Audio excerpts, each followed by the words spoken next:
I'm Aaron Graber with Ventrac, and we're back with another brand new product update. This time it's actually an accessory for the KM Loader. Right behind here is the new brush guard. And the brush guard is fantastic. It's very simple, but it does a very important job as well.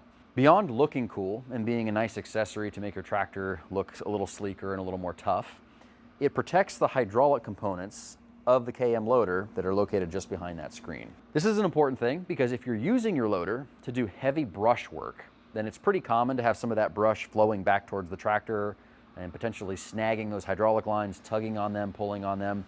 When you're working in the woods in really rough terrain and you're driving maybe over logs or rocks, or in a situation where you have very steep trailer ramps, sometimes what you want is the front of that loader to glide over those obstructions without hanging up on things.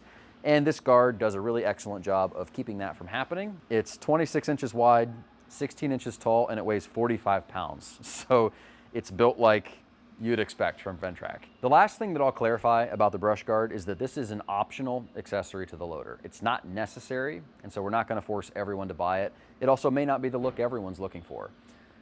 If you're using your loader for mostly mulch or light material, things that aren't going to pose a risk to those hydraulic components, and it's an accessory that you don't feel like you need, then you can go without it. This is a very simple accessory to add to the loader attachment. It's just a few bolts and it mounts to the current mounting positions. And it's also retrofittable to previous versions of the KM. So whether you have a KM loader from past or present, this is a guard that will fit onto the machine. And outside of that, we're going to put price on the screen and let you know that it is available starting in spring 2025. If you are interested in this, be sure to check it out on the website at ventrac.com or call your local dealer and they can get one ordered for you. Thanks for watching.